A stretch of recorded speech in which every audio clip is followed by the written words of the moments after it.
It's preparing to live stream.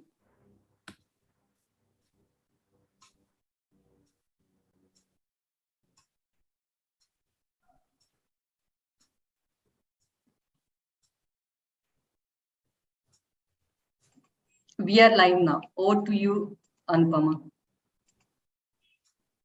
Hi, good evening, everybody. This is Anupama from Azim Premji University.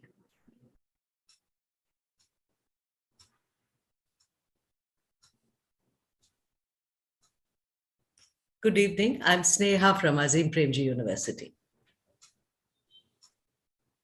Right now we are. Anupama, do you want to show the PPT?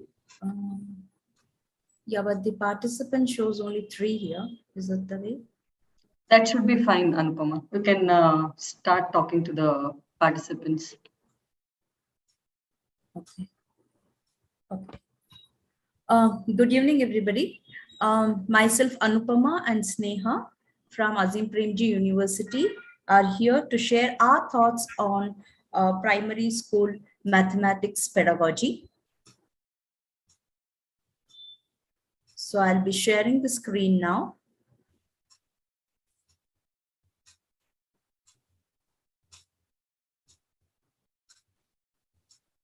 Yes.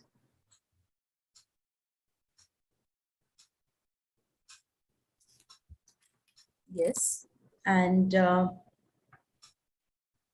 yeah, we'll try to, in this 90 minutes, we'll try to understand the primary school mathematics curriculum.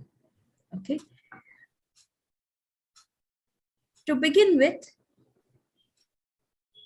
let's look into this video.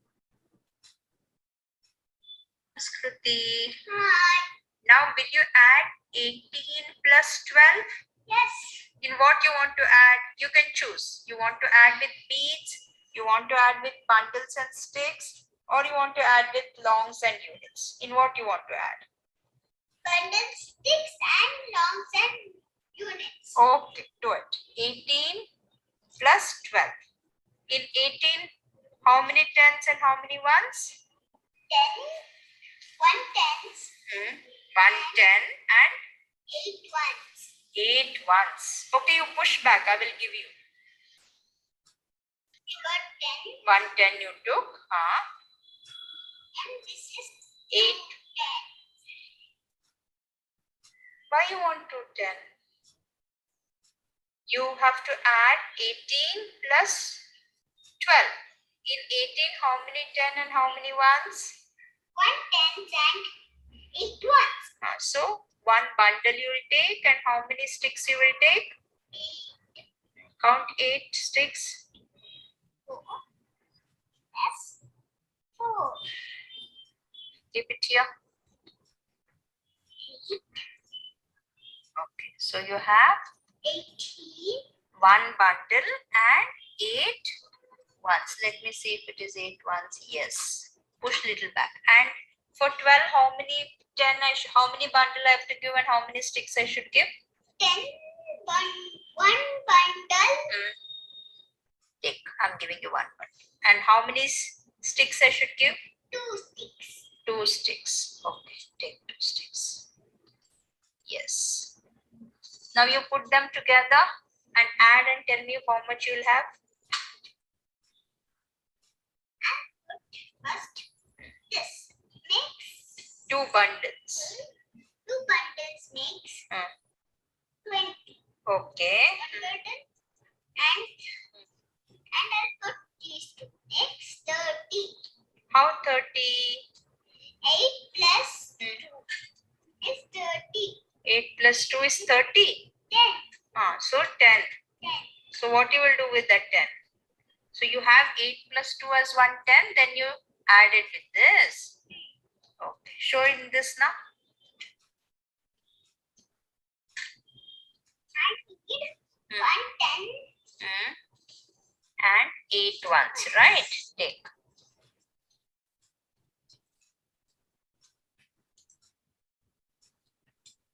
8 ones are there. And for 12. I need 10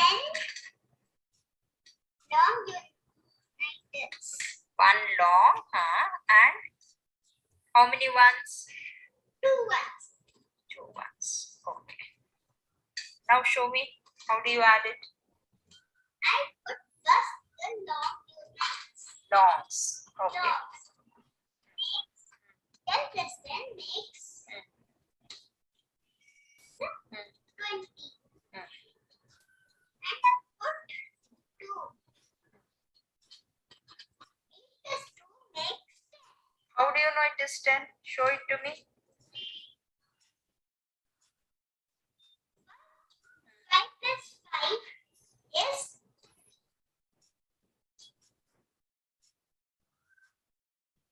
5 plus 5 is 10.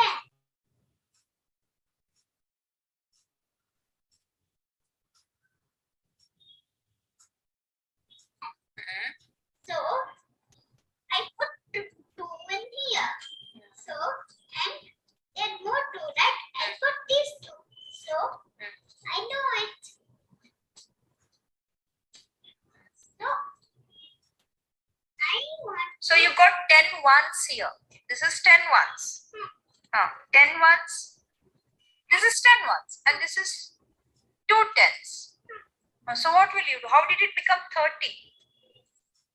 Because 20 plus 2 plus 10 plus 10 makes. Yeah, this is correct.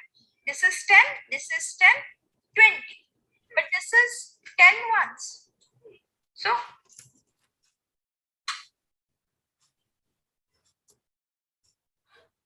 what is 10 ones? 10 ones is. Show me what you're doing. Okay. I will arrange this line.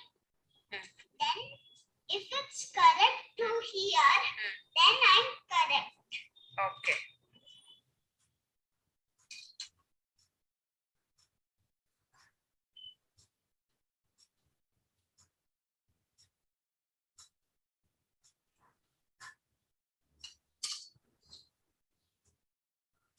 Okay, what happened now? This 10 ones became a larger one. One what? Became 1, 10. Yes? Yes. So 10 ones became 1, 10. So now you have how many tens here? 1, 10, 2, 10, 3, 10. So how much it is? 3, 10 is? 30. Good. Thank you, Samskruti. You did a great job. So we watched a video. Now, Sneha, what content is the video showing here? Anupama, that was a very sweet little video. I saw a little girl who was doing addition, the kind of addition which mathematics teachers will call addition by regrouping for 2-digit numbers. But she was not following a rule. She was actually working out the whole process with her understanding of place value. So I saw the little girl really enjoying herself. She was choosing which manipulative she will use.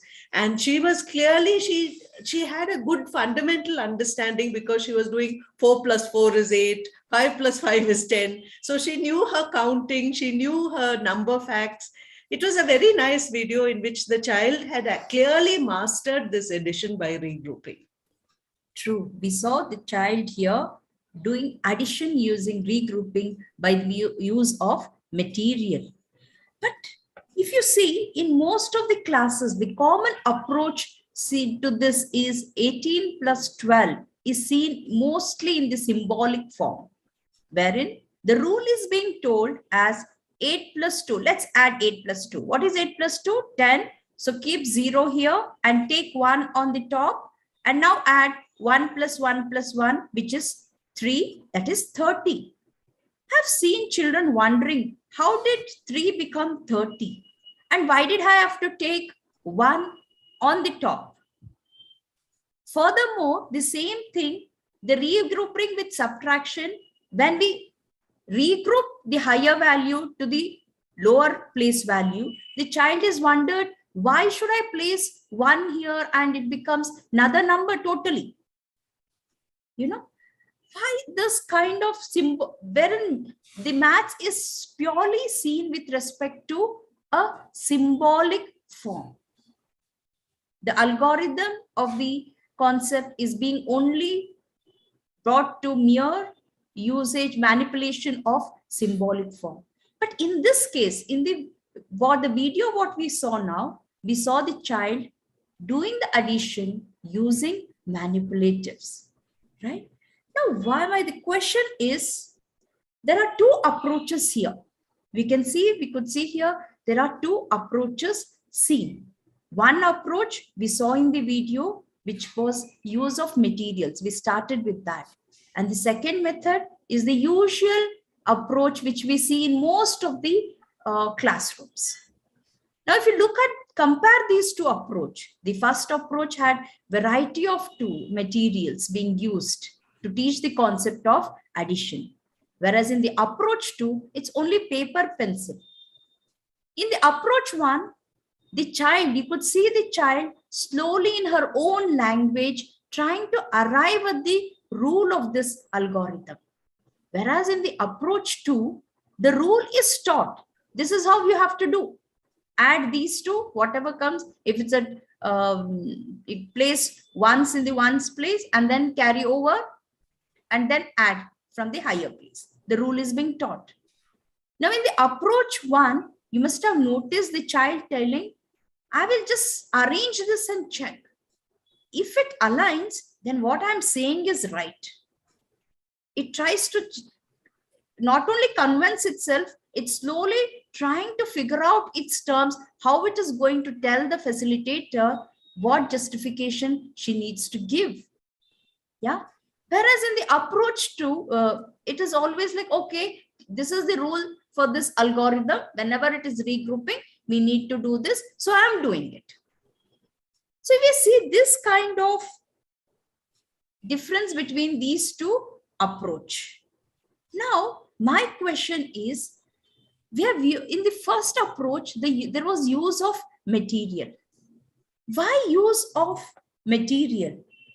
Now, use of this material to teach mathematics, what nature of mathematics is it highlighting? Sneha, any idea on this? Your views? As a teacher, one thing I found is that many concepts, all the concepts in mathematics are very abstract. So children don't really appreciate these concepts, these ideas. They find it difficult. Do you think that materials were used to help with this aspect of the nature of mathematics? Could be. As you said, yes, it's true. In mathematics, all the ideas are abstract. That is, when we say abstract here, it is created by human from needs of science or for the man's daily life itself. For example, let's take this example. If I say, get me a cup, it's easy for anybody to get a cup because people know how a cup looks, the usage of the cup. Whereas if I say, get me 3, what is the experience of 3? Can you experience it? No, right? 3, the idea of 3 comes because you see something in terms of 3. As we see, like if I say 2, I get the idea of 2 when I see that I have 2 eyes, I have 2 hands, 2 legs. So similar experiences make me to abstract or extract that idea of 2, what it means to do. So the basic concept, all the concepts of mathematics are all abstract. They are not experiential. So at the beginning stage, earlier stage, these at least the certain concepts, if we try to make it experiential by use of materials, those concepts form the foundation for them.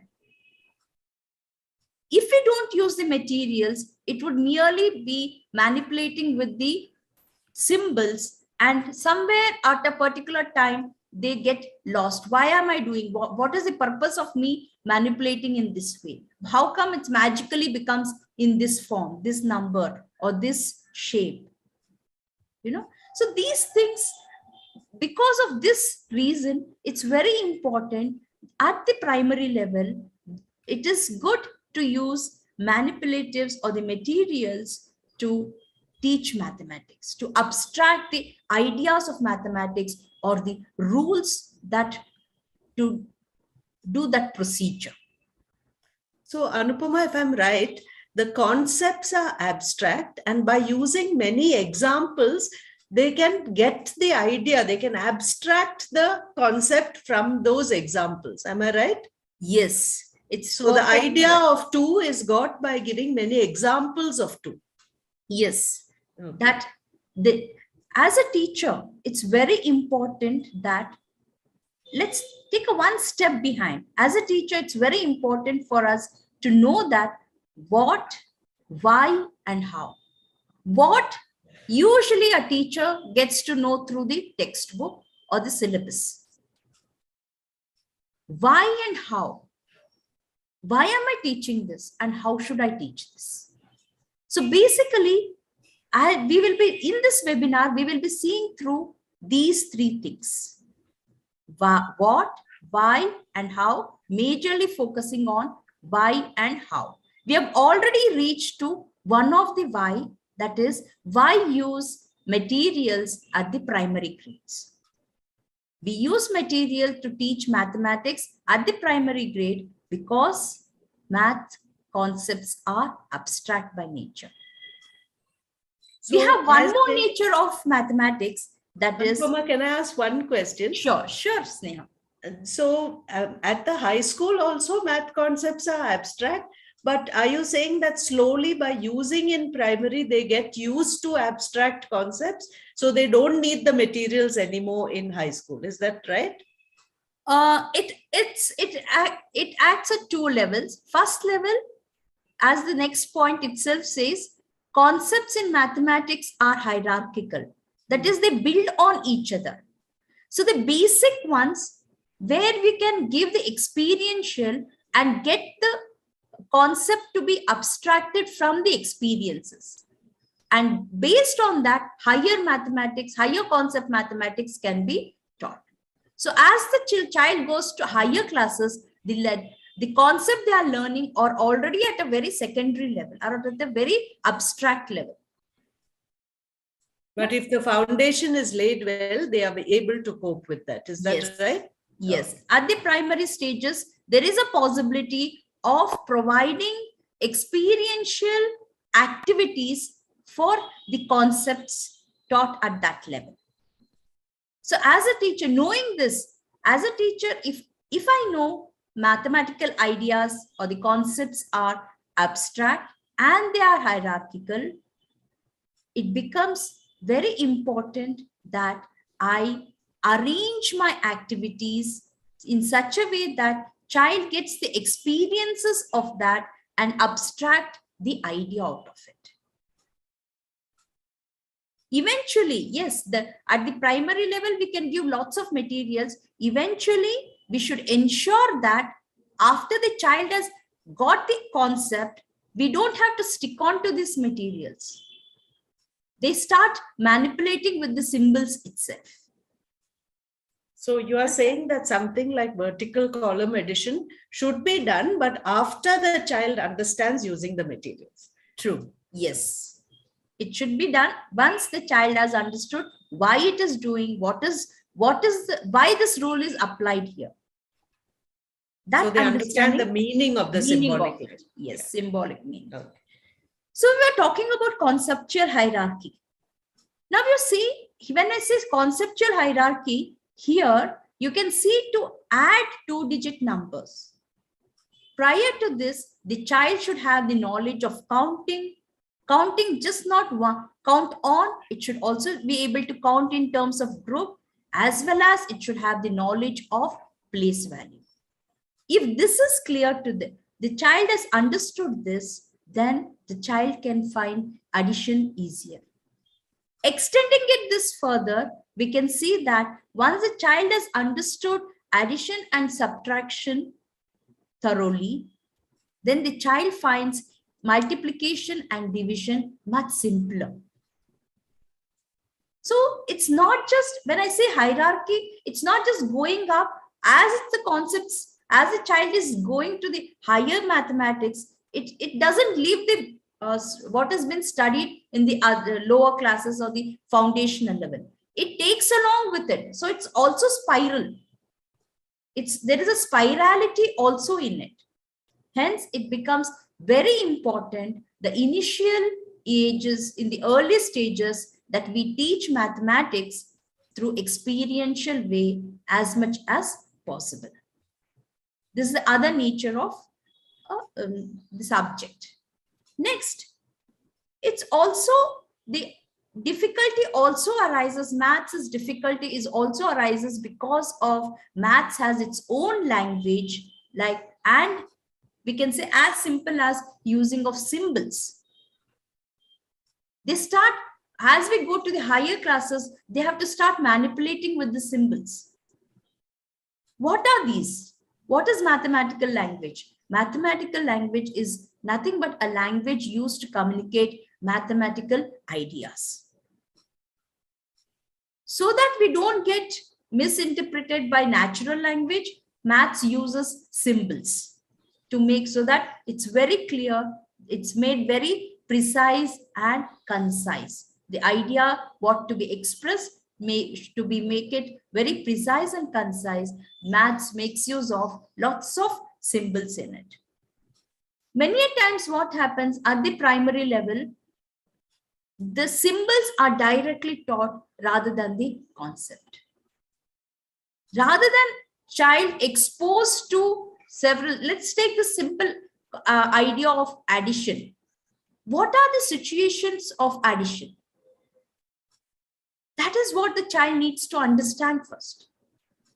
Instead, many a times the usual practice is, okay, let's start addition today, 2 plus 3. Maximum what we could see is we could see like 2 apples plus 3 apples equals what? 5, count it and write 5 apples. Yeah. So rather than just focusing on first the symbols, what's important is first understand the concept, and the basic concept or the early concept, there is scope for the teachers to teach them in using the experiential way, using materials. And slowly, once the child gets used, understands the concept, then the child himself or herself will say, no, I don't need any more material now. I can do it by manipulating simple. They themselves will say that. We don't have to say, we will not give you the materials now. Yeah. So this is about the nature. Knowing the nature has its impact on our teaching practices. We, as a teacher or the facilitator, can design our classroom transaction based on that. What material is suited to teach this concept? What exam, context or situation helps in understanding this concept? Such experiences can be designed by the teacher. So it's very important that knowing the nature has its implication on the teaching and learning process. Yeah. So this is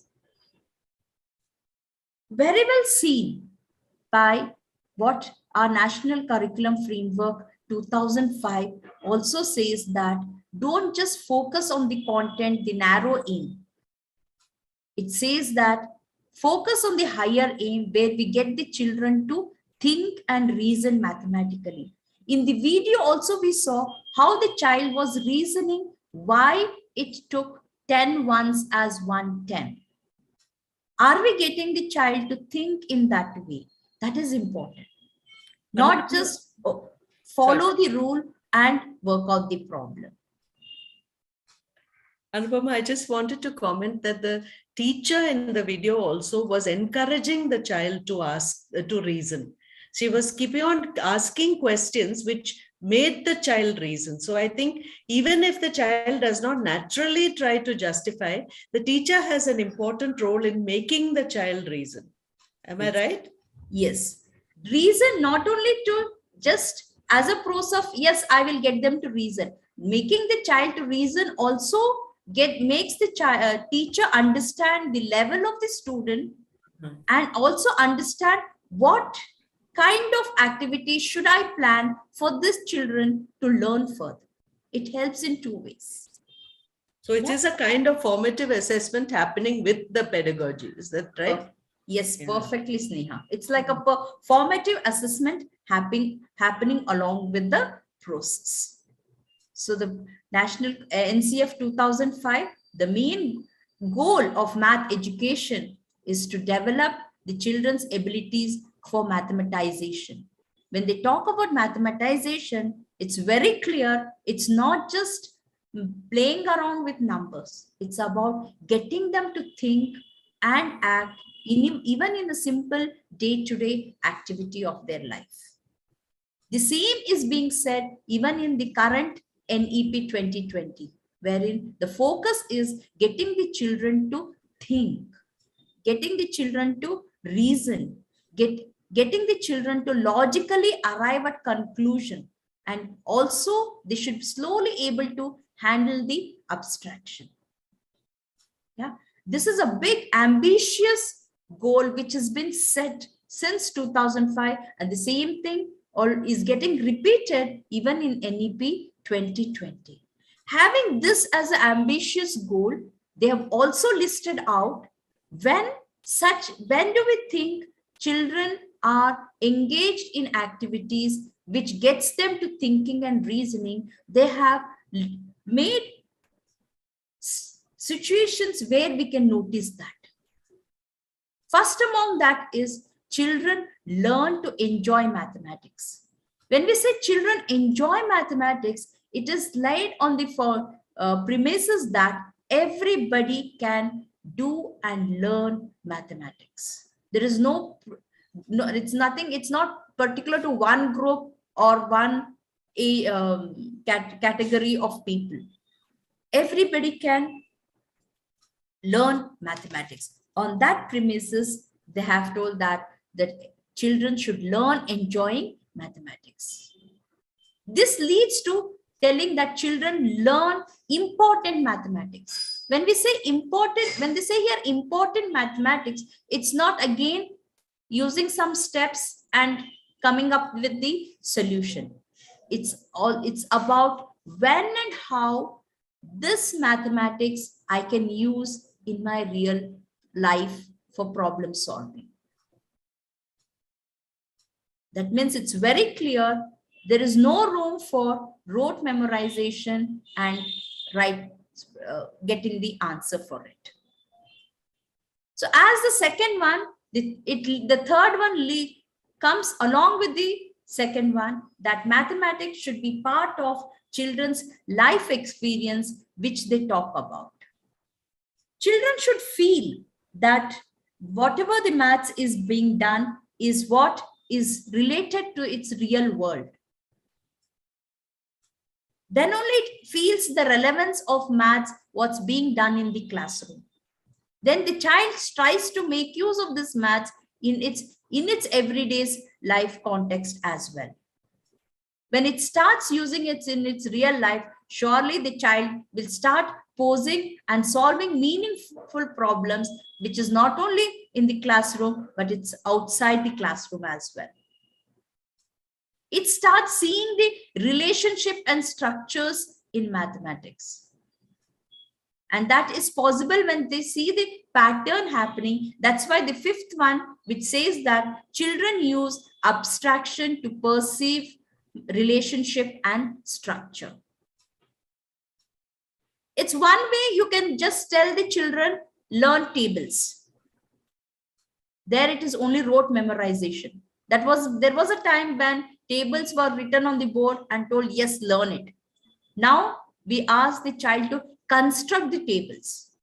Are they able to see the simple fact that the multiplication is repeated addition as a basic form at the primary stage. Are they able to see that kind of relationship? Can they bring up that kind of structure in their thinking? Yeah. And the sixth one says, children understand the basic structure of mathematics. Eventually, by looking into the pattern and seeing the relationship, can they see the basic structure? Okay, these are shapes. Based on the shape, what are the things I can understand? How will I see the how am I seeing the relationship of shape and the number coming together? Yeah. And seventh one, the most important, teachers expect to engage every child in class. When we say this, it means that as a teacher or as a facilitator, do I have enough experiential activities to engage all the children in my classroom and ensure that every child feels success of doing maths? They should feel, yes, I'm learning a maths which I can use, so I feel good about it. Yeah. So these are the situations what they see. They have listed out where we can see that the children are slowly getting into mathematization. Yeah. Now, Sneha, based on our video, what we saw in the previously, what of the vision for school mathematics was seen in that video? Well, I think I saw almost all the aspects. If you go back to the previous slide where we look at all the aspects of the vision for school mathematics, the child was clearly enjoying herself very much. She was engaged. She was actively participating in the discussion. She was answering all the questions. She was able to actually, I found it interesting that she chose to do the bundles and sticks and the flats and longs and discarded the beads because she had gone beyond counting. So I saw that she was actually choosing the technique that she would use, and she was communicating well. She was justifying, reasoning. She was using abstractions. She understood the structure. She understood place value so well. So I can see that in that video, almost all the aspects of the vision for school mathematics were being displayed. Yes, we could see almost, you can see all those.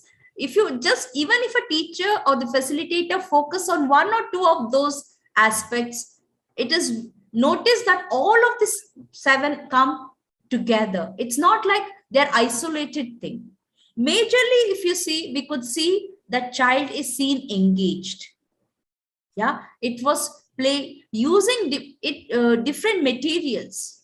As you pointed out, child didn't want to use the beads. It started at said, I will start with bundles and sticks and longs and units. So it knows now I don't have to keep on counting such a long process.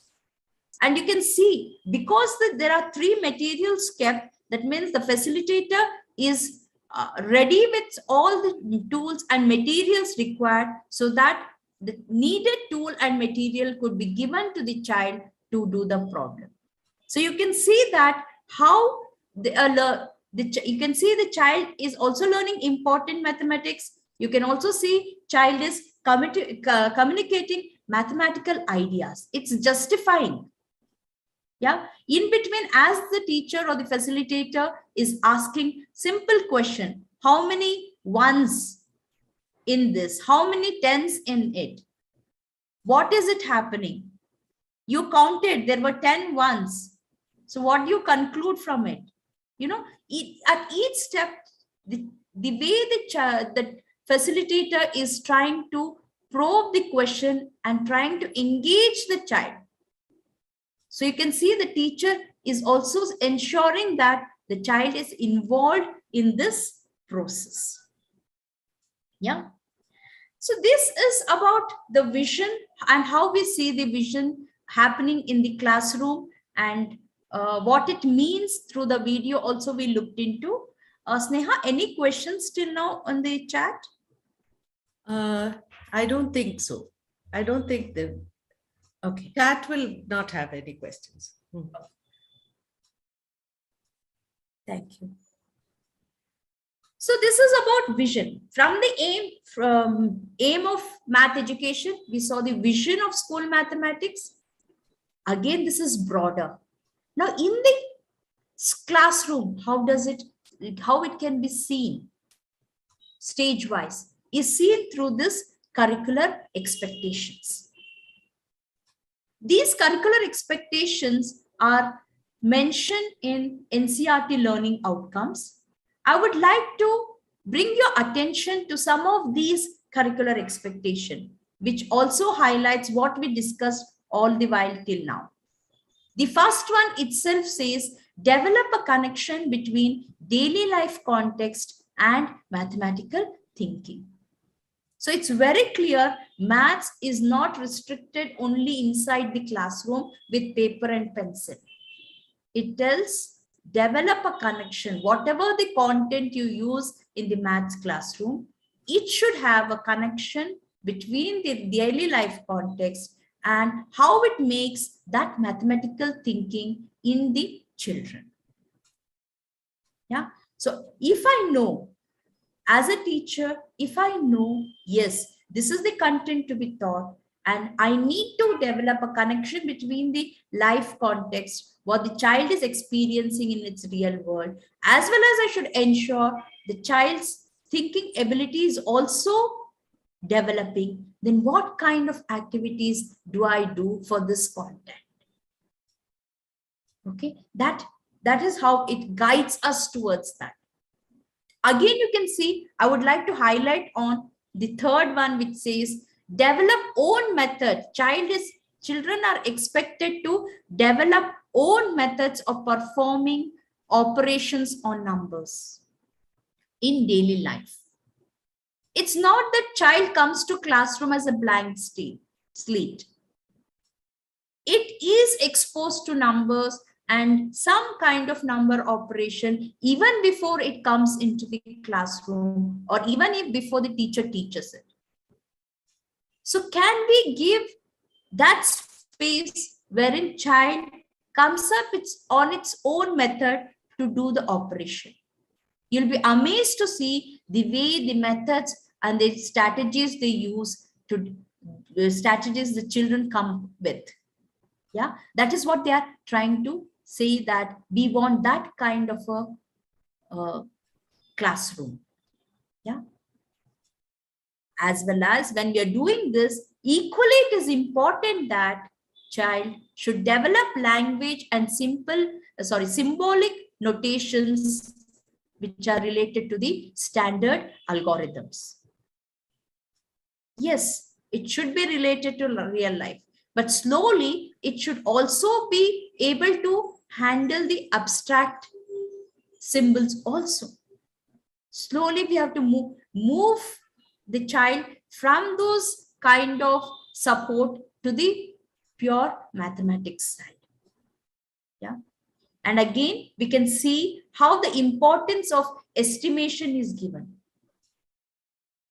Estimation is a process skill which is very important. Therefore, the child at the primary level, they have included that the child should be able to estimate outcome of operations on 2 or more numbers and use it in daily life activities.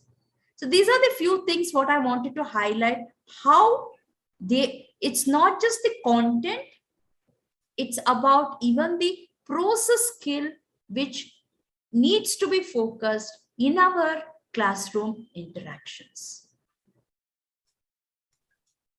Anupama, I just want to give a nice example for this estimate outcome of operations. Sure, Sneha. You know, sometimes when there is a 0 in the middle, when they're doing long division, for example, 505 divided by 5, you'll see that children give the answer as 11.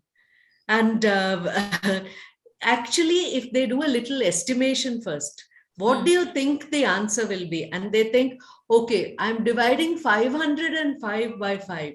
So my answer should be above 100 because 500 by 5 is 100. You know, when they estimate the answer and then do it, they will not make such careless mistakes. And they will be able to understand tricky problems like this better. True. It's always good, like we give opportunities of such estimation in our lesson plans, in our classrooms, in the thing, right? So with this curriculum expectation, we will just look into our textbooks. What are our textbooks saying? Some glimpses. We'll go through the textbooks and see how these can be seen, whatever we talked, be it the nature, be it the vision, be it the what kind of thinking or the process skills we could develop in children. We'll just look through the glimpses and understand it. Okay. It's nice to see in the textbook. The textbook clearly has some space allotted for instruction to teachers. It states the approach, what is the approach of this textbook?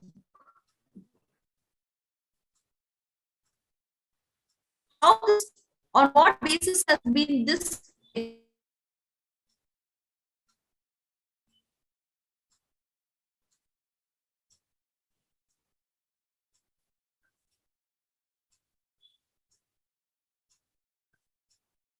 I think Anupama has just lost connectivity for a little while.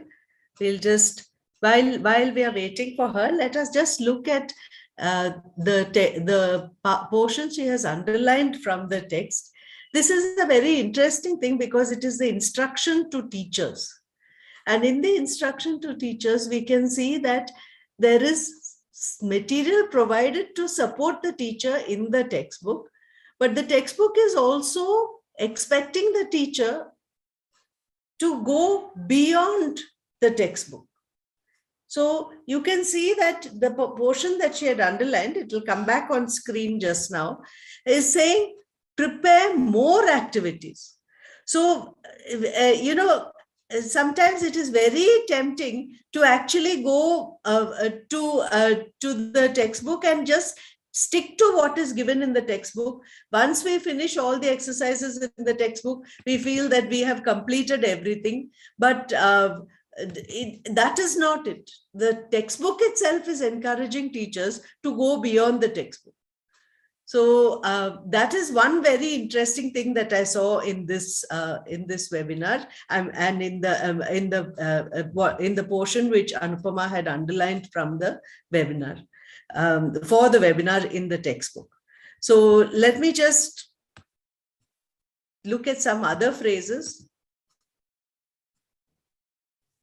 I will just try to share the screen.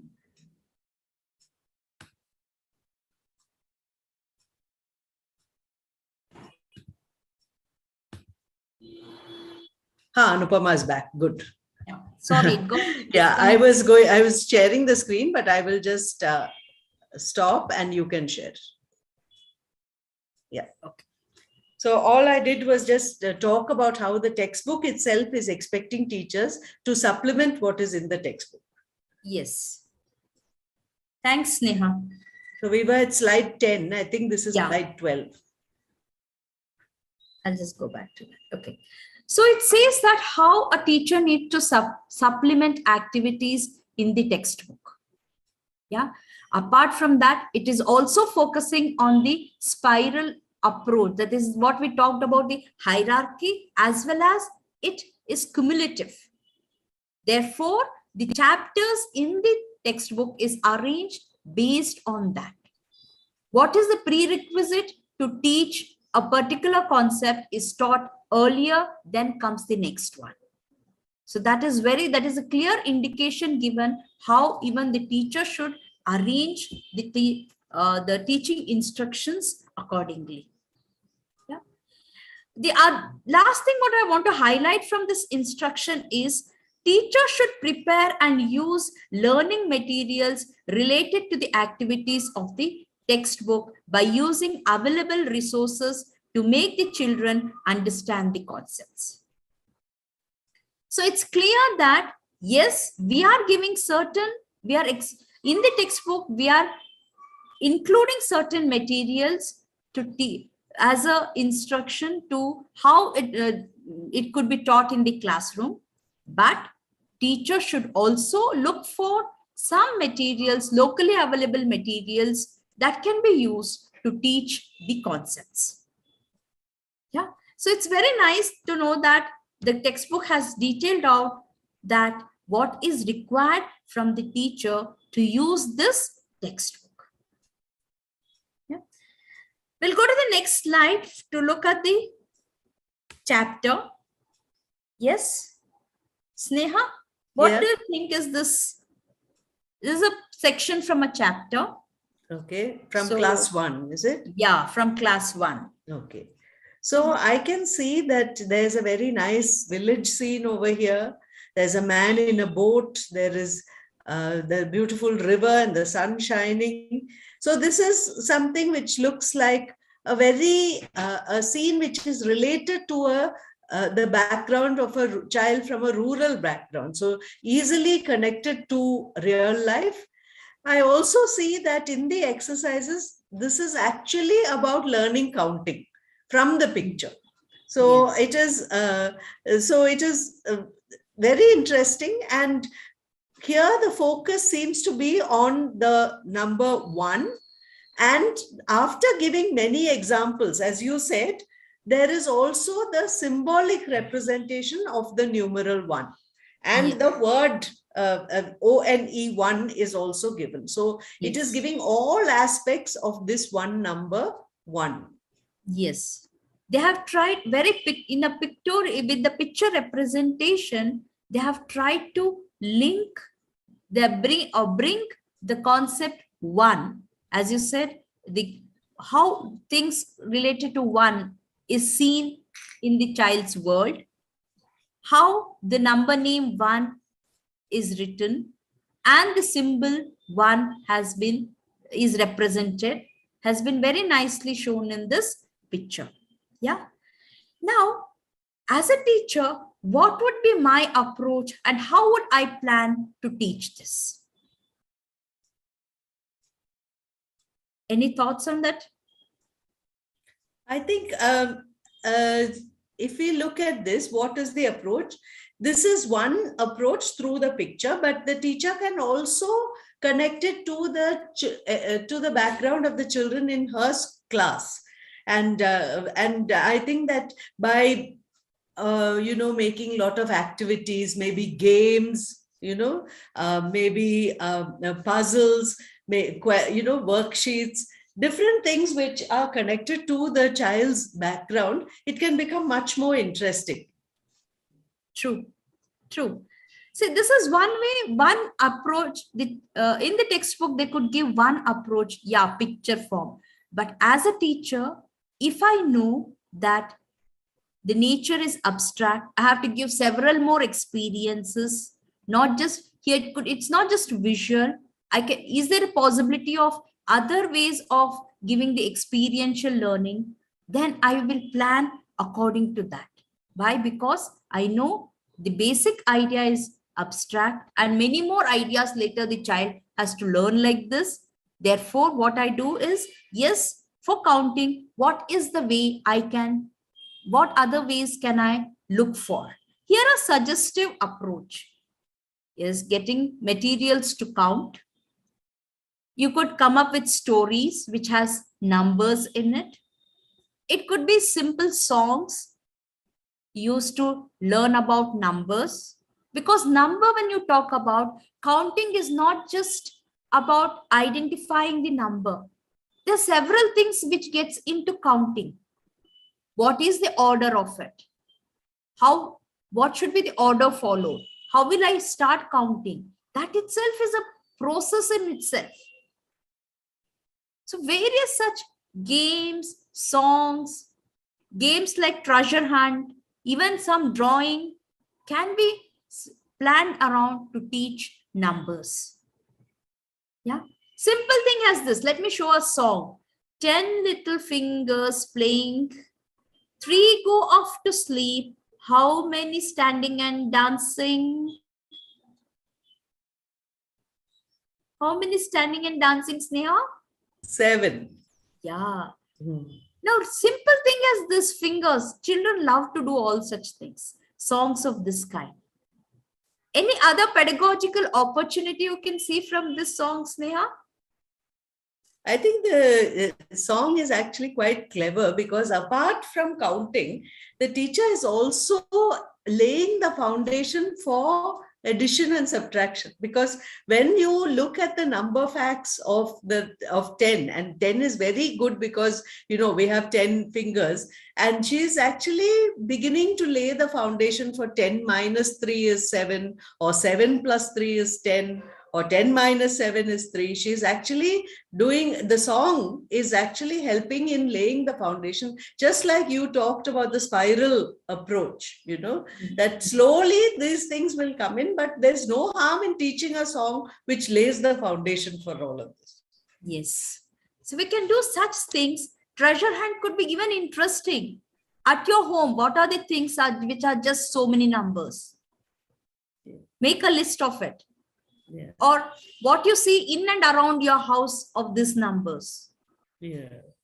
And also it helps the child to practice the concepts of counting, just bringing so many objects, the correct number of objects actually helps with this one-to-one correspondence. Yes, so that children understand that 3 objects means you have to have 1, 2, and 3. You can't bring 4 objects and say this is 3. Yes. So many aspects of counting will come out when you play games like this. Yes. And also children enjoy doing such things. The treasure hunt game is more like for them hide and seek, which they love to play. So they can play off those things. You can keep several things in the classroom hidden in that way and ask for them to look out. Things are with this form, bring it, show it. So they enjoy doing such games, and they're learning also in this process. Yeah.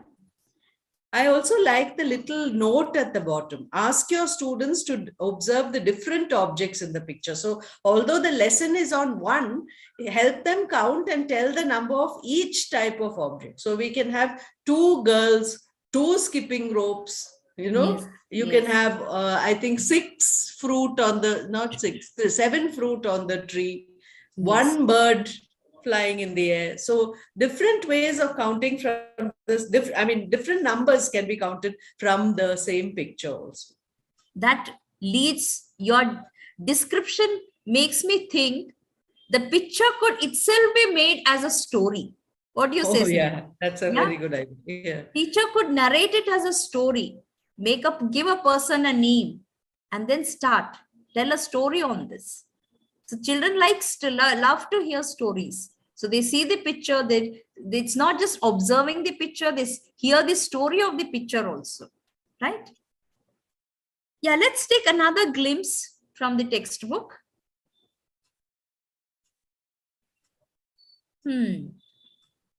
So this is a chapter from class 3 on subtraction. Yeah. What do you notice here? What is unique about this section of the chapter? Well, one thing that I notice is that we have Mariamma, who is a farmer. And I really like the fact that the farmer who is usually shown as a man is a woman. It is true that women do a lot of agricultural work, but when the textbook actually shows her in control of the farm, it sends a very nice message to the children. And then you have Shamila and Jakira collecting some details regarding their project. So they are actually collecting, and I can see that this is to do with data handling. They are not just taking some information which is given to them, but they are going to collect the data. True. Though it is a subtraction chapter, a project of this kind will help us to see the connection between the domains as well. Slowly we are getting into the data handling. a bit of data handling is coming in this project work, right?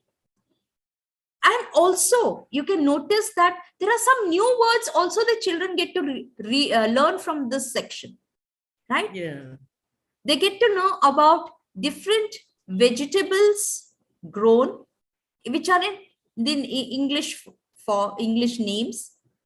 Maybe the But children some are of them are given in the regional language also. yeah, couple of them are given in the regional language. So children get slowly, maybe many children don't know about the English names. They get to see about, see the vegetables. Oh, this is called this in my language, but in English it's called this, right? So they get to link. So it's not just math in numbers. They see math in what they see around the vegetables. So they are bringing in not only the what we earlier said, data handling. We are seeing some kind of EVS element wherein they're looking around in the nature, the what vegetables and fruits they get to see around. Yeah. And what do you notice in the questions here, Sneha? Yeah, I see quite a few new words. What leafy vegetable yielded? I don't know if third standard child will know that.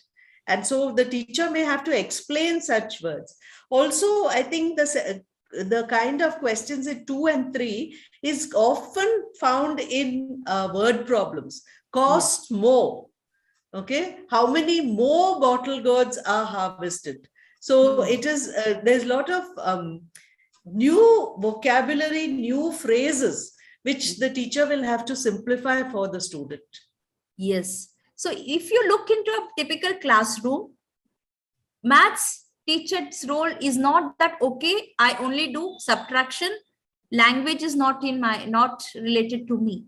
It's equally important as a maths teacher. I need to, when a new word is seen, you know that for the child at that class, it's a new word.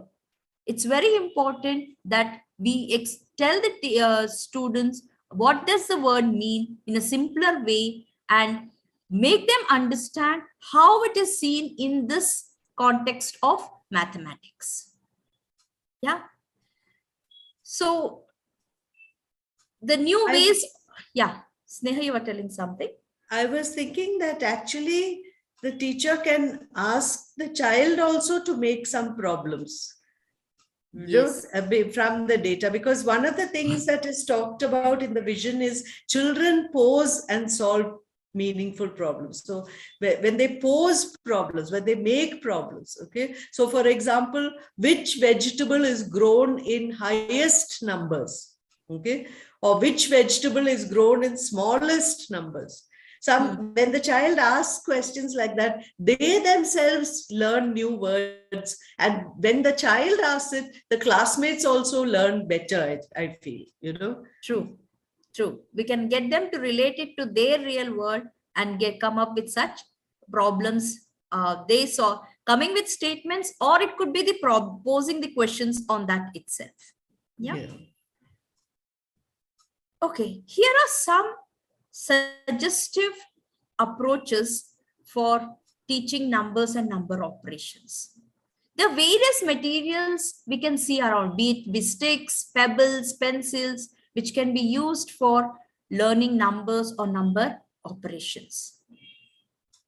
Counting activities should be in such a way we should get students to think on quantity and number, what it means.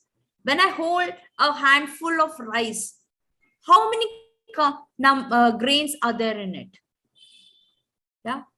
So if I'm going to buy some laddus, okay, then if I have to use it by hand, will I use my hand to collect it, or will I ask the shopkeeper to give from his hands?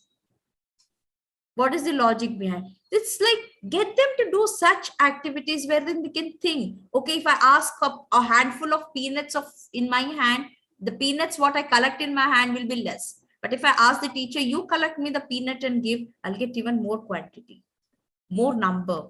You know, can we get children to estimate? This is a kind of estimation coming in there also, right?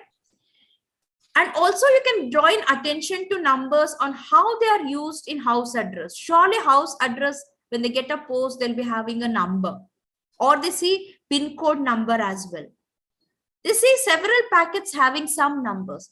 Can we get them to read those numbers? Why those numbers are written? Why that quantity number is been written there? So number is not restricted only to count, add, subtract.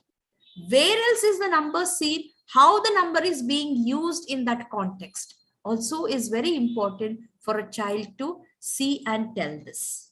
Yeah. I remember a child reading every day. A child has a adjacent to the child's shop, father's shop, there was a jewelry shop.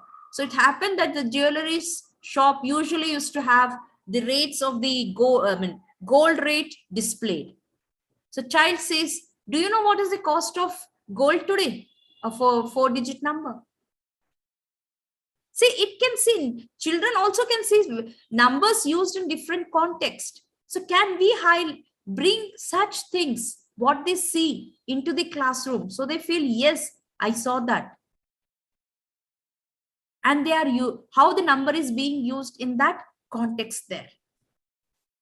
Yeah, we have already spoken about estimation. Yes, are they able to estimate? I would get more. In which fruit would I get more seeds if I have to collect seeds? In which fruit is the less seed? Yeah, estimation activities also is an important role. It's not estimation doesn't mean that exact amount. Can they estimate first and then count it and see how closer they are to the estimate? It's very important how getting children to see the estimation and the reality number, how much deviations can be seen in it. Yeah. Use of situation-based problems in number operations. Textbook gives some such kind of word problems. As a teacher, to our students' reality, can we come up with such situation-based problems? Play simple board games, card games. Even as simple as snake and ladder can be used to do addition and subtraction. How am I using those kind of games in my classroom so that the math also is being learned in it? Yeah. Use of vocabulary like together, take away, number of times, equally sharing. Yeah. Usually what happens is the most commonly observed, okay, addition is the chapter I'm teaching. 25 plus 23. Or what are the context which makes it to combine together? I see the increase. Yeah. I see the growth. Can we bring those things in the math class? The use of these words which relate to the math context. So these are some suggestive approaches for number and number operations.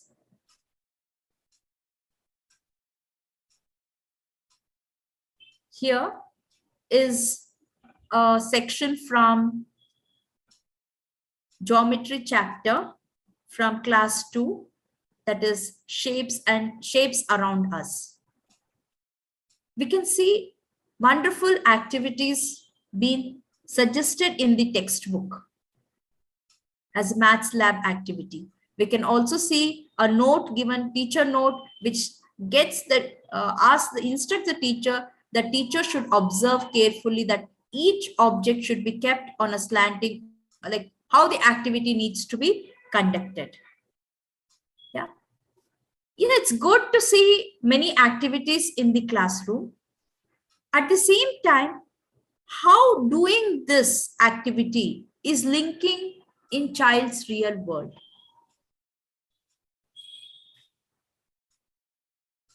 How can it make meaning to the child? I roll, I slide. It's learning the words. Yeah. It could be able to reason out tomorrow when it's playing some game. what movement will make it easy for me? Whether is it sliding or rolling based on the object it is using. Can we get some activity that the child, which links to the child's real world like this? Get them to reason on how physical properties of these shapes are helped in using in different usages in different contexts. For example, you can ask them like, what our shoes, our footwears are flat. Yeah. So if I get it to slide, it just slides down. On a plank, it will slide down on an inclined plane. Get them to think, what if my shoes had some wheels? How would it be? Okay, get them to think on those things. Maybe the child would say, oh, I would keep rolling, that's my shoe, I would roll along with that along. And maybe then if you roll, then which is faster, slide as you walk or when you roll?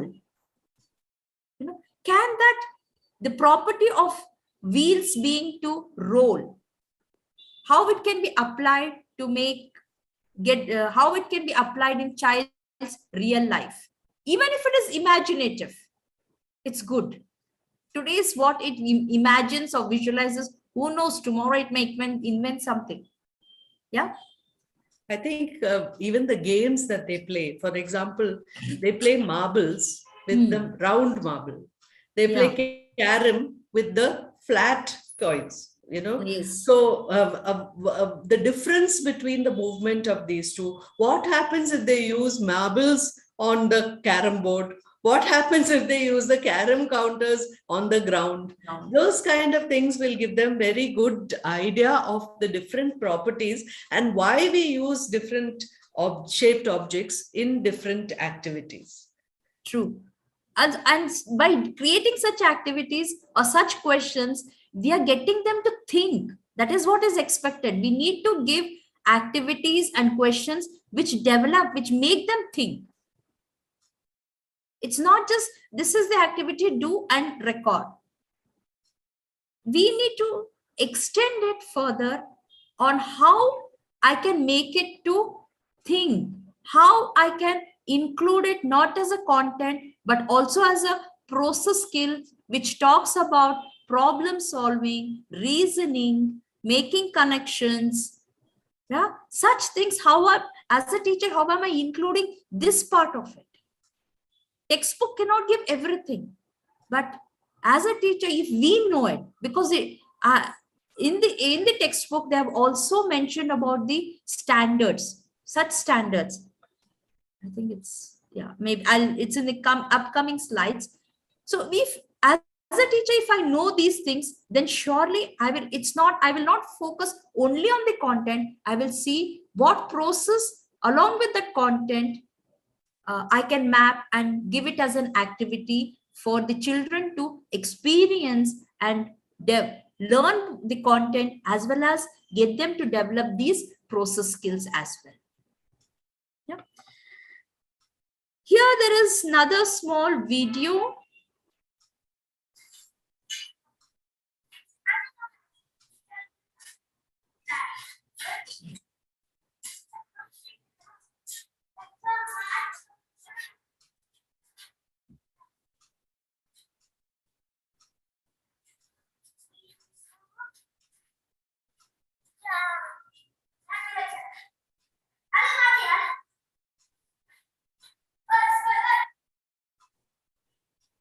Okay, Sneha, did you watch this video? Yes, I did. What could you observe? I saw that the children were trying to make a rectangle with a rope, and also the child in the middle was very carefully seeing whether the rectangle they made aligned with the properties of the rectangle. So he was keeping on telling them to change the angle at the corner, to move it a little bit, to, raise it a little bit. So he was obviously trying to make the shape with the rope. True. You can see very interestingly here, the teacher has designed an activity to understand whether the children have understood the properties of a rectangle. It's a group activity, and you can see the children communicating to form that rectangle. So here you can see another thing, that if there is a formative assessment happening, there is communication between the children on mathematics. Yeah, and they're enjoying doing this work, enjoying in this activity. These three things happening in this snippet.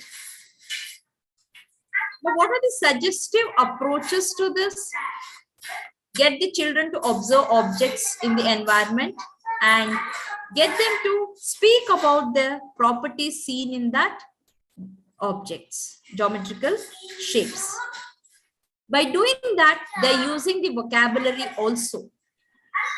You can see in this video also, children using such vocabulary to describe the shape. Yeah. Again, get them to identify the parts of the shapes and explore what happens if the corners were not there. It was no corners were not sharp, but spherical or a curved shape. How would it be? Explore more on that. Yeah, such things could be asked and get the children to explore and communicate with respect to both 3D shapes as well as the 2D shapes. As simple as it could be also like they see the coin. What happens if coin is sliced? How would it look like? Or if I keep on keeping coins one over the other, how does it appear to? If I have to make a big tower, what are the shapes I will use? How will I place those shapes so that I get the highest tower? So these things, how are they using their logic or their thinking to form that tower? This is where we say that children are thinking mathematically. It's not just doing on paper and pen. Even activities of this kind, are they using, okay, I know that this surface rolls. So if I start with rolling surface, my tower will fall down. I should use something as a flat. If I want it a tallest tower, then how will I place all the cuboidal shape? How will be the base of it? Which the base shape, what will be the size of the base shape? If I want tallest tower, will I keep it the dimension in this form or in this form? Yeah. So this kind of activities could be included for shapes and spatial understanding. And you can get lots of, I think textbook also mentions about tracing shapes and all, could include activities of such kind for those. Yeah, I mentioned about academic standards. The textbook has this academic standards mentioned. It tells about when do we say problem solving skill is happening in children. When do we say the reasoning and proof is seen in children? Similarly, communications, connections, visualizations, and representations. So if this is, it's very nice to see textbook having all this. As a teacher, if I know there is content list, there is the process skill list, how do I bring both of them together so that I make children who are thinking mathematically? Yeah. Sneha, anything to add? Yeah, I like the nice progression. Every stage is very important. Reads problems. Sometimes children just don't read a problem correctly. So reading and understanding a problem, identifying the pieces of information, then separating relevant pieces of information. So you are slowly developing the higher order thinking skills from understanding, going to analysis, then to actually evaluate and say, how will I choose the method of solution? to actually getting the solution. So it is not just about getting an answer. It is the process is very important.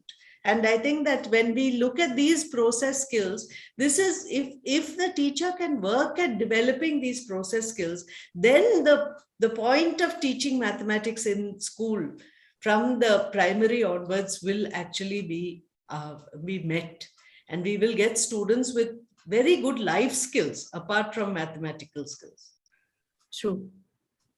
I think it is the higher aim actually. This is because we are focusing on the higher aim. That's why I think all this are coming up, been put in the textbook so that the teacher or the user of the textbook knows the why and how of this textbook. Yeah. So we saw about the goal or the aim of math education. From the math education, having such an ambitious aim, they were also, we saw the vision of school mathematics. From the vision, we saw if this is the vision, then how do we see in the classroom at different stages as curricular expectation? That was with respect to different stages. Now, in particularly with respect to particular classes, what am I looking at? Why is this content and what the child should be doing with this content is seen through the learning outcomes. This also is very well laid out by the NCERT learning outcomes document. So it says that learning outcomes are assessment standards indicating the expected levels of learning that children should achieve for that class. Though it says it's a standard for indicating, it also indicates for a teacher what kind of pedagogical processes I should do so that the children learn this by this stage. It guides us to that level.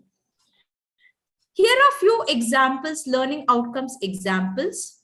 Constructs addition facts up to 9 by using concrete objects. Estimates and measure short lengths using non-uniform units.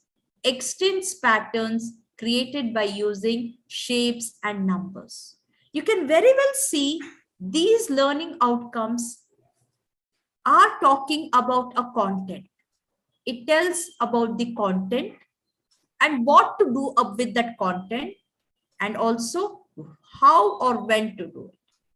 So for example, let's see extends patterns created by using shapes and numbers.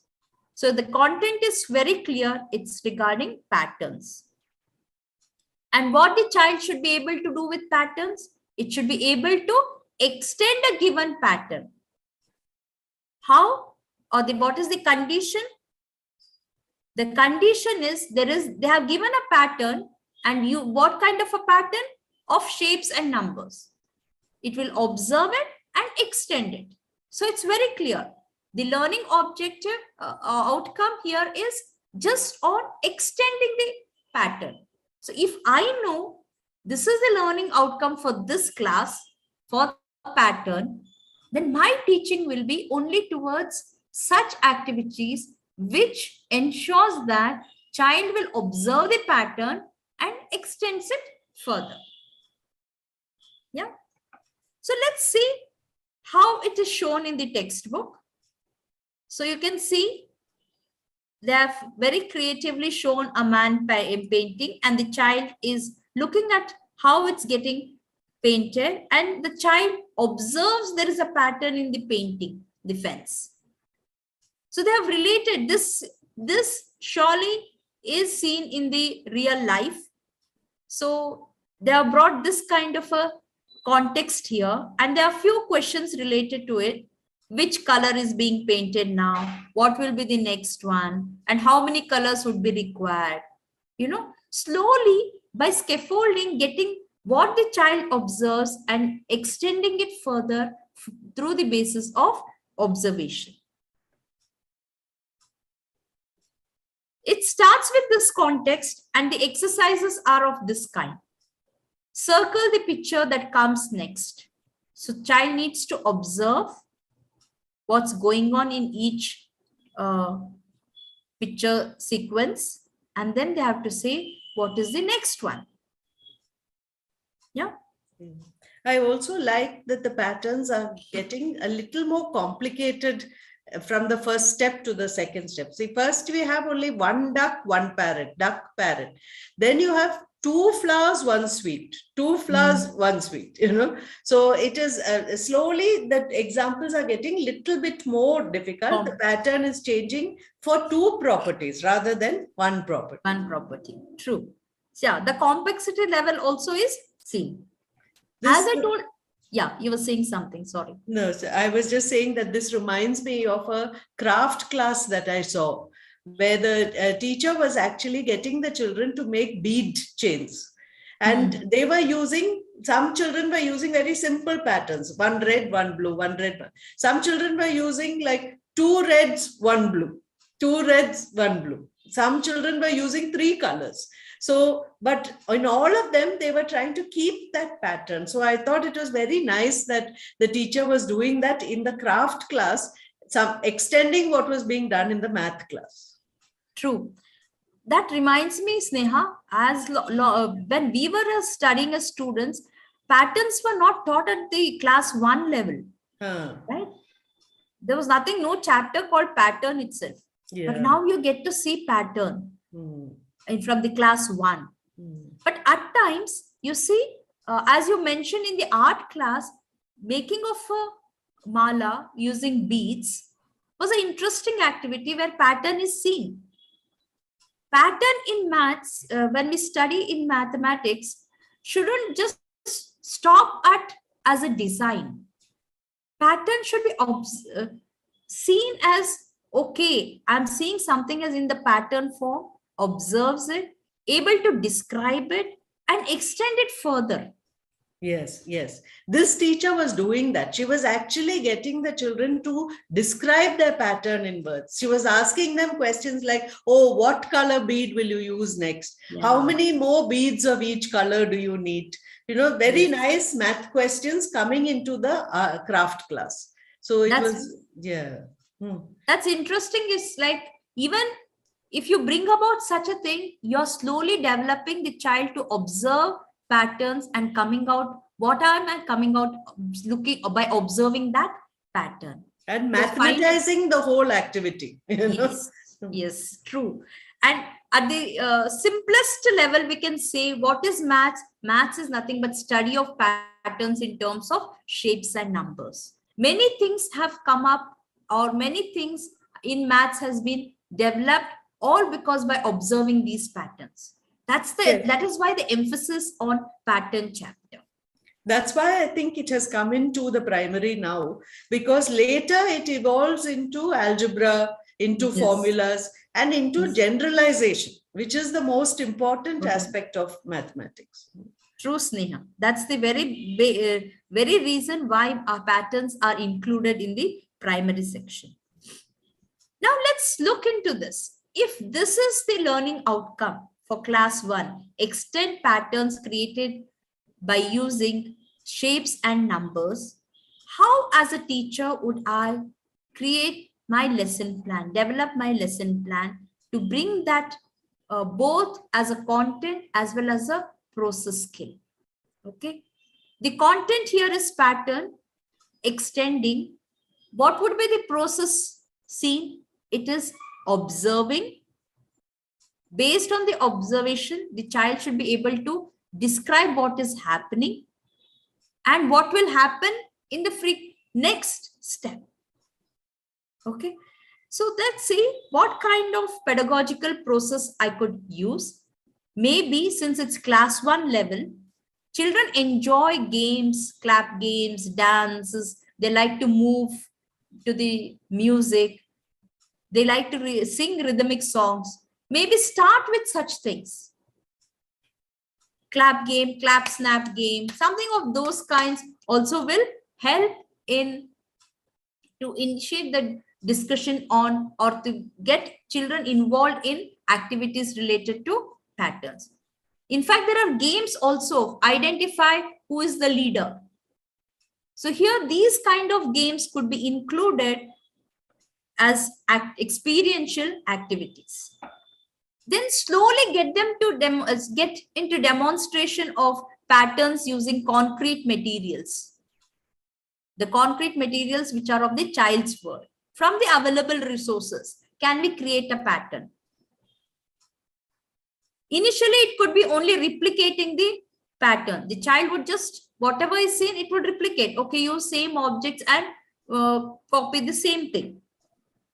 Later, provide opportunities to observe and describe pattern. As they are doing it, they observe and they should say, what's happening here now in this pattern? And then slowly, okay, if that is so, red, blue, red, blue, red, blue. So what is next? Red, right? Are they able to say that?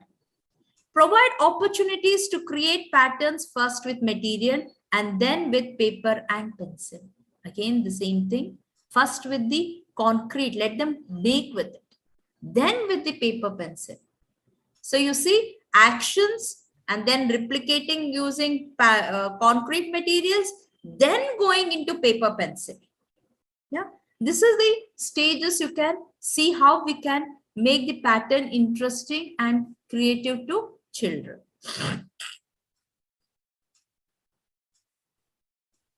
Let's look into data handling. The learning outcome is records data using tally marks, represents pictorially and draws conclusion. This is the learning outcome from class 3. Okay, they have to record the data using tally marks. So here this is a section from the chapter. You can see very interesting context where children go to a jatra and there is a what is that? In the jatra they could shoot the balloons and win something. So many chances are given. How many of them win? They need to play such game and tick mark. How can I? This is a context described in the textbook. As a teacher, what can I do? Maybe we can keep several things on the table. Ringing, you have brings bangles or rings and get the children, give children the chance and let them ring the object. How many objects did they ring? In 5 chances. Let them record it. All those things. That would be a good way of, it's a game plus they're doing some data handling. Yeah. Sneha, your thoughts? Yeah, very nice idea, Anu. From this idea, the teacher is replicating the same thing in the classroom, right? Yes. Very good idea. We could do in that way. And like that, several things. Textbook gives one way.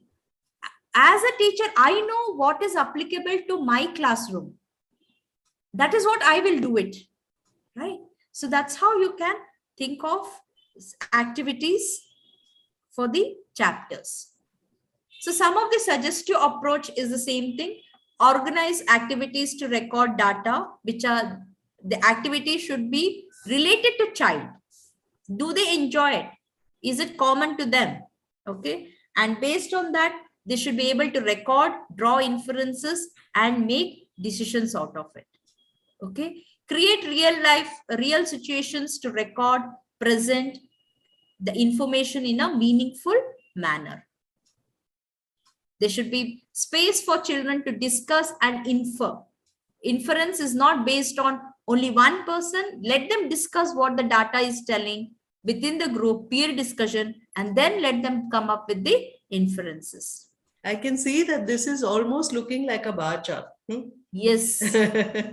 So like even simple activity with the cubes, you can tell them, let's say in 1 minute, which groups make the highest tower. And in a minute, then let them count and collect the data and then just say, okay, we have made a bar. They won't know what they have made. Eventually later, they will learn it as a bar graph. Now it's 8-minute game and only the calculation who has got more cubes.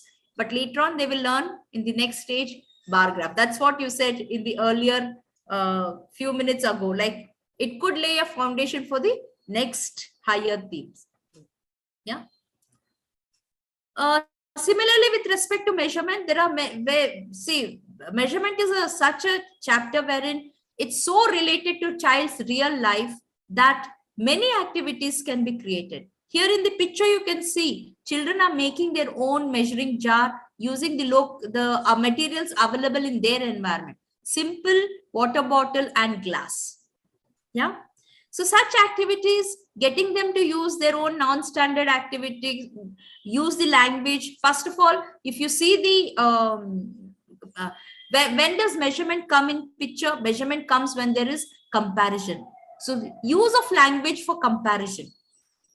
Get them to compare things. What words they use to compare. Okay. So we can start from that. Then slowly let them figure out what unit of measurement they would use if they have to come. Let them use their own non-standard unit. One may use pencil, another may use some stick, another may use fingers. Let them measure.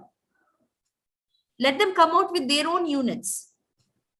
Then the real life activities of measurement. The need for the real life activities. If I want to buy a pair of shoes, what will be the size? Or if I want to get a shirt for me, what is the size, measurement of it? Yeah, such things real life activities could be included, and opportunities in daily life where measurements is used. Bring in every possible, as I told in the beginning itself, there are several instances where children make use of measurement, bring all such use all such opportunities to teach measurement chapters. Yeah, so we started from aims of education, math education, vision of math, school mathematics, curricular expectation, and at the class level, we see the learning outcome, right? So Anupama, one thing which is behind all of this is the nature of mathematics also, which you brought in at the beginning. Yes. If I know the subject nature is this, then how will I design my activity according to that? One is the nature. One is the nature. Second, what is the goal or the purpose of me teaching maths in my class? If the teacher is clear with these two things, nature, yes, to teach the concepts are like this, then how will I design activity? Purpose, is the purpose to follow as I say or do as I say, or is the purpose of teaching mathematics to think and decide, to think and infer? Then what will be my activity based on that? So these two things, the purpose and the nature of mathematics, plays an important role for a teacher to design her classroom activities. Okay, so we saw that how from the aims we are coming down to curricular expectation, how the curricular expectation is seen through the learning outcomes in specific to the classroom. As we said, the curricular learning outcomes are statements which tell about the content and what the child should be able to do with the content and in a given condition, right? So this learning outcome is a deciding factor on how my activities will be. What kind of experiential activities will I include in my class so that that learning outcome which has been decided is achieved by the child. Yeah. Similarly, if I need to understand whether or what level my student is, then my assessment, my way of assessment, my tools of assessment should be in alignment with the learning outcome. Yeah. So this equal balancing of the learning outcome, teaching and learning activities, and assessment plays an important role in the child to learn. Yeah. Sneha, would you like to add here? I just thought what you started with, usually we only think about what am I going to teach, but why am I teaching it? How am I teaching it? All of this, I think, comes out very beautifully when we teach according to the learning outcomes, because we are looking at the content in the learning outcomes, and we're also saying, when I teach, this is what the child must be able to do with this content. And so much support is given for the teacher with the academic standards, the curricular expectations, the textbook. And I think that we have to actually make use of all this, but in the end, it is the teacher who designs the process. And she or he is at the heart of what the child will get and how the child will learn mathematics. So teacher is so very important. And I think that it's a very, very interesting task. And teachers are in such a powerful position to be able to affect how so many children develop and grow. Thanks, Neha. So this webinar, we focused on the pedagogy of primary mathematics, which was structured around nature of mathematics and the aim of math education. Yeah. And this alignment, what we say, we conclude with this alignment, the learning outcome, which guides a teacher to plan the teaching and learning activities as well as the assessment. Yeah. Any questions? Sneha, any chat questions or anything, or on the chats or anything? No, Anupama. No. Okay. Thank you.